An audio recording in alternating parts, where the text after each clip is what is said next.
Most welcome to YouTube online classes. आज हम बात करेंगे गोमती रिवर। तो देखा जाए जो गंगा बेसिन है, गोमती भी उसी का एक पार्ट है। इससे पहले मैं गंगा पे, शारदा पे, रामगंगा पे और दूसरे नदियों पर हम बात कर चुके हैं।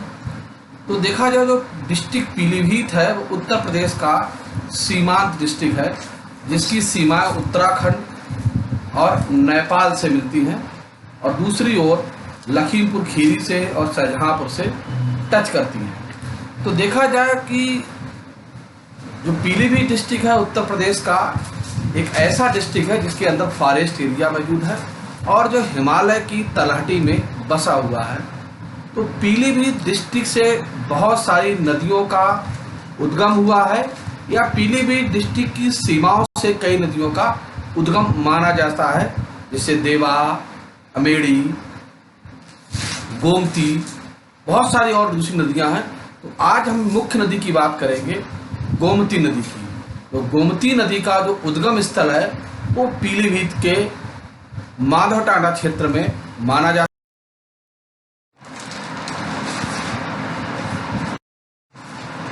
ये मैप में लोकेशन है जहां से गोमती नदी हुआ है। और गोमती नदी का उद्गम स्थान जो है पीलीभीत में फुलहार झील है माधवटांडा में, वहाँ से गोमती नदी का उद्गम माना जाता है। और उद्गम स्थान पर वर्ष में कई बार पूर्णिमा और अमावस्या को वहाँ पर मेले का आयोजन किया जाता है। तो देखा जाए गोमती एक सांस्कृतिक है। गोमती उत्तर भारत में बहने वाली प्रमुख नदी है। इसका उद्गम पीलीभीत जिले की तहसील माधवटांडा के पास फुलहर झील से हुआ है। माधवटांडा पीलीभीत से 30 किलोमीटर पूर्व में स्थित है। कस्बे के मध्य से 1 किलोमीटर दक्षिण पश्चिम में फुलहर झील है, जिसे पंगौली फुलहर ताल या गोमत ताल भी कहते हैं। वही इस नदी का स्रोत है। इस ताल से यह नदी मात्र एक पतली धारा की तरह बहती है। इसके उपरांत 20 किलोमीटर के सफर के बाद इससे एक सहायक नदी गयहाई मिलती है।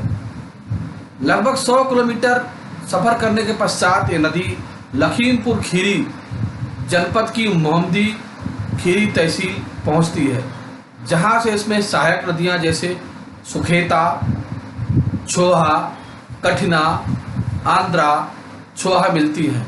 इसके बाद ये पूर्ण नदी का रूप धारण कर लेती है, यानी कि इसमें कई छोटी छोटी नदियां मिलती हैं, जिससे इसमें पानी की मात्रा बढ़ जाती है, जलराशि बढ़ जाती है, इसका बहाव तेज हो जाता है और चौड़ा हो जाता है। तो देखेंगे पीलीभीत हिमालय की जंगल में जो माला जंगल है उसी एरिया से निकलता है। तो माला जंगल और कई सारी दूसरी रेंज हैं। चूका बीच के पास गोमती नदी का उद्गम स्थान है, तराई क्षेत्र। तो इस नदी का बहाव पूरे प्रदेश में लगभग 900 किलोमीटर तक है। ये बनारस के निकट सैदपुर के पास कैथी नामक स्थान पर गंगा में मिल जाती है। गोमती और गंगा के संगम में प्रसिद्ध मार्कंडेय महादेव मंदिर स्थित है। लखीमपुर, लखनऊ, सीतापुर, सुल्तानपुर और जौनपुर गोमती नदी के किनारे पर स्थित प्रमुख शहर हैं और इसके जल ग्रहण क्षेत्र में स्थित 15 शहरों में सबसे प्रमुख है। नदी जौनपुर शहर को और सुल्तानपुर जिले को लगभग 2 बराबर भागों में विभाजित करती है और जौनपुर में व्यापक हो जाती है, मतलब बड़ा रूप धारण करती है। ये इसका गोमती का बेसिन है जो पूरे क्षेत्र को सिंचित करती है। इसकी सहायक नदियां जो इसके बाद हैं, सुई, कथना, सरायन, छोहा और इसकी प्रमुख जो है सहायक नदियां हैं, जो इसमें जलराशि को, इसके प्रभाव को तेज करने में सहायक होती है। तो देखा जाए गोमती रिवर एक रिवर नहीं, एक संस्कृति है। इसकी नाव संस्कृति, गांव की संस्कृति और बहुत सारे जुड़ी हुई चीजें हैं जो इनको सुरक्षित करती है। अगर देखा जाए ये दूसरी गंगा है, इधर पुराणों के अनुसार गोमती महर्षि ब्रह्म ऋषि वशिष्ठ की पुत्री है तथा एकादशी को इस नदी में स्नान करने से पाप धुल जाते हैं, ऐसा माना जाता है। गोमती का महत्व है। हिंदू ग्रंथ श्रीमद् भगवत गीता के अनुसार गोमती भारत की उन पवित्र नदियों में से है जो मोक्ष प्राप्ति का मार्ग है। पौराणिक मान्यता से भी है कि रावण वध के पश्चात ब्रह्म हत्या के पाप से मुक्ति पाने के लिए श्री राम ने भी अपने गुरु महर्षि वशिष्ठ के आदेशानुसार इसी पवित्र पावन आदि गंगा गोमती नदी में स्नान किया था एवं अपने धनुष को यहीं पर धोया था और स्वयं को ब्राह्मण की हत्या से पाप मुक्त किया था।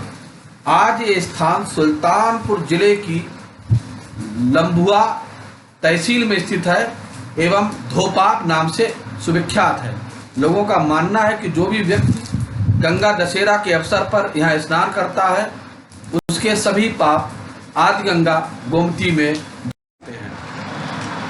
संपूर्ण अवध में गोमती तट पर स्थित धोपाप के महत्व को इस तरह से समझाया जा सकता है।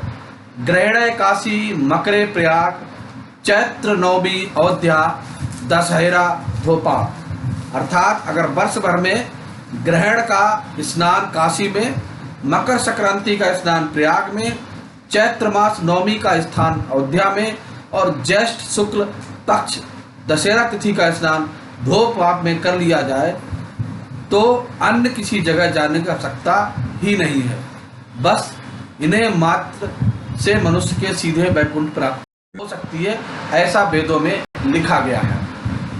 औद्योगिक कचरे यानी कि जो हमारी नदी बहती है इसमें प्रदूषण का प्रमुख स्रोत जो है औद्योगिक कचरे, चीनी कारखानों, मध्य निष्कर्षशालाओं से प्रवाह, घरेलू कचरा, बस्तियों सीवेज पानी इस गोमती नदी के वाटर में मिल जाता है और उसको प्रदूषित करता है। तो देखा जाए जब हम लखनऊ शहर में पहुंचते हैं, पीलीभीत से निकलने वाली जो गोमती है वो पहले लखीमपुर खीरी तक शुद्ध रहती है और उसके बाद उसके जैसी शहर उसके किनारे स्थित जो शहर हैं उनके नालों का पानी मिलना स्टार्ट होता है, गोमती पॉल्यूटेड होना शुरू हो जाती है। आप देख सकते हैं गोमती में किस तरीके से कूड़ा कचरा पड़ा हुआ है और ये लखनऊ का सीन है जिसमें जलकुंभी और बहुत सारी दूसरी चीज़ें पड़ी हुई हैं जो गोमती के अस्तित्व के लिए खतरा है। लखनऊ में गोमती के पानी में इतनी बदबू आती है कि आप पास में टहल नहीं सकते हैं। इसके जीर्णोद्धार के लिए अखिलेश सरकार ने गोमती रिवर फ्रंट का निर्माण किया था, लेकिन वो पूरा प्रोजेक्ट नहीं हो पाया। पानी की गंदगी है, वो आज भी पानी की सफाई नहीं हो पाई है। तो देखा जाए कि जितने हम सभ्य होते जा रहे हैं, शिक्षित होते जा रहे हैं, भारत में नदियों को माता मानने की, पूज्य मानने की परंपरा है, उतनी ही नदियों की दुर्दशा है। तो मेरा मानना है कि नदियों को पूज्य मत मानिए, लेकिन नदियों के वाटर को स्वच्छ रखिए। नदियों का जल हमारे जीवन का आधार है और ये नदियाँ ही विभिन्न भागों में जल का प्रभाव करती हैं, जल को वितरित करती हैं, जल संचय का काम करती हैं और इनसे जीव जंतु मनुष्य इन सबके पीने के जल की आपूर्ति होती है। नदियाँ स्वस्थ रहेंगी, हम भी स्वस्थ रहेंगे। पहले नदी मरेगी फिर मनुष्य भी मरेगा, ये निश्चित है। प्रकृति को, धरोहर को सुरक्षित रखना हमारा दायित्व है। प्रकृति हमारी आवश्यकताओं को पूरा कर सकती है लेकिन हमारी लालच को नहीं।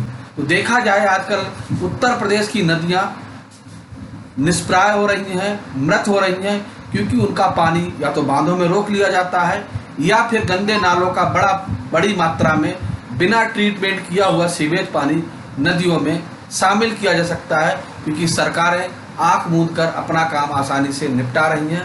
क्योंकि जल शोधन में पैसा खत्म होगा और उससे सरकार में बैठे हुए मठाधीश शोधन के नाम पे पैसा तो खा जाते हैं लेकिन वाटर का शोधन नहीं करते हैं। नदियों के प्रदूषित होने से कई सारी जल जनित बीमारियां फैलती हैं जिनसे ग्रामीण क्षेत्र और दूसरे क्षेत्र के बस्ती के लोग प्रभावित होते हैं, जिससे जन हानि, आर्थिक हानि भी होती है। अतः नदियों को सुरक्षित रखें और सुरक्षित रखें, ये हमारा संदेश है। तो देखा जाए जो गोमती नदी है जो पीलीभीत से निकलती है और जौनपुर जाकर सैदपुर गंगा नदी में मिल जाती, वहाँ संगम होता है। तो इस तरीके से 900 किलोमीटर का सफ़र पूरा करती है। इसे आज गंगा का भी नाम दिया गया है। तो एक महत्वपूर्ण नदी है उत्तर भारत की जो एक बड़े एरिया को सिंचित करती हुई गंगा में जाकर मिल जाती है, उसकी जल राशि में अपनी जल राशि को विलय कर देती है और यहीं पर गोमती नदी का सफ़र समाप्त होता है। तो हम देख रहे हैं वीडियो में आपके लिए महत्वपूर्ण जानकारी है। आप इसके और अच्छे वीडियो बने, इसके लिए आपको जो भी सजेशन हो वो कमेंट्स के द्वारा दे सकते हैं। नमस्कार, धन्यवाद।